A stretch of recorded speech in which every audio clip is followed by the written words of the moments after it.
कुत्ते की पूंछ। एक दिन राजा कृष्णदेव राय के दरबार में यह चर्चा चल रही थी कि मनुष्य का स्वभाव बदला जा सकता है या नहीं। कुछ लोगों का विचार था कि मनुष्य का स्वभाव बदला जा सकता है और कुछ लोगों का कहना था कि ऐसा कदापि नहीं हो सकता। उस कुत्ते की तरह जिसकी पूंछ को 12 बरस एक नली में रखने के बाद भी टेढ़ी की टेढ़ी निकलती है, कभी सीधी नहीं हो सकती।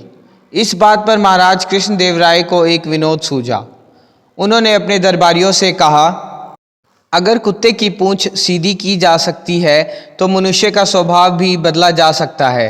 आप लोग यही कहना चाहते हैं? जी महाराज। जिस सज्जन का यह विचार था कि मनुष्य का स्वभाव बदला जा सकता है, वह बड़े विनम्र स्वर में कहने लगा, महाराज, मेरा विचार है कि अगर ठीक ढंग से प्रयास किया जाए तो कुत्ते की पूंछ भी सीधी हो सकती है। राजा ने विनोद को आगे बढ़ाते हुए कहा, ठीक है, आप लोग यह प्रयत्न करके देख लीजिए। राजा ने तब 10 व्यक्तियों को चुनकर प्रत्येक को कुत्ते के एक एक पिल्ला दे दिया और 6 महीने का उन्हें समय दिया गया। प्रति महीने के हिसाब से उन्हें 10 स्वर्ण मुद्राएं खर्च के लिए दी गई। उन सभी को कुत्ते की पूंछ सीधी करने का प्रयास करना था।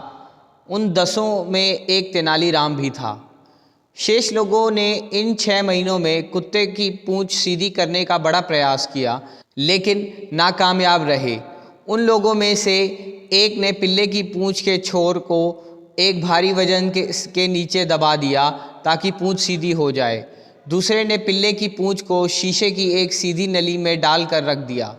तीसरे ने पिल्ले की पूंछ को सीधी करने के लिए हर रोज उस पूंछ की मालिश करनी शुरू करी। चौथे ने उस पिल्ले को दवा खिलानी शुरू कर दी। उसका विचार था कि कुत्तों में टेढ़ी पूंछ होने की बीमारी होती है, जो दवा खिलाने से ठीक हो जाएगी और पूंछ सीधी हो जाएगी। पांचवें ने पिल्ले की पूंछ को सीधी करने के लिए रोज अपने घर पर किसी पंडित से पूजा पाठ कराना शुरू कर दिया। छठा व्यक्ति किसी तांत्रिक को पकड़ लाया, जो रोज अपने मंत्रों के जाप से उसकी पूंछ को सीधा करने का प्रयत्न करता रहा। सातवें ने अपने पिल्ले की शल्य चिकित्सा करवा डाली ताकि उसकी पूंछ सीधी हो जाए। आठवां व्यक्ति प्रकांड पंडित था, इसलिए 6 महीने तक उसे भाषण देता रहा कि तुम अपनी पूंछ सीधी रखो भाई।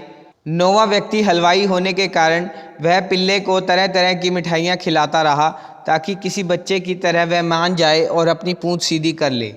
किंतु तेनालीराम पिल्ले को सिर्फ उतना ही खिलाता जिससे वह जीवित बना रहे। धीरे धीरे वह पिल्ला इतना कमज़ोर हो गया कि उसकी पूंछ भी बेजान सी होकर नीचे लटक गई, जो देखने में सीधी जान पड़ती थी। 6 महीने बीत जाने पर महाराज ने उन 10 पिल्लों को दरबार में हाजिर करने का हुक्म दिया। 9 लोगों ने हट्टे घट्टे स्वस्थ पिल्ले दरबार में हाजिर किए, किंतु जब पहले पिल्ले की पूंछ से भारी वजन हटाया तो वह एकदम से टेढ़ी होकर ऊपर चढ़ गई। दूसरे पिल्ले की पूंछ जब नली से बाहर निकाली गई तो वह टेढ़ी की टेढ़ी निकली। शेष 7 पिल्लों की पूंछ भी टेढ़ी की टेढ़ी ही थी। मालिश, दवाओं, पूजा पाठ तथा मंत्रों का उन पर कोई असर नहीं हुआ था और ना ही शल्य चिकित्सा उपदेश तथा मिठाइयों से कोई बात बनी। तब राजा ने तेनालीराम से पूछा, तुम्हारा पिल्ला कहाँ है? तेनालीराम ने अपना अधमरा पिल्ला राजा के सामने पेश कर दिया।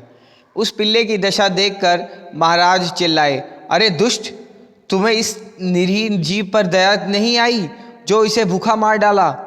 इसमें तो पूंछ हिलाने की भी शक्ति नहीं है।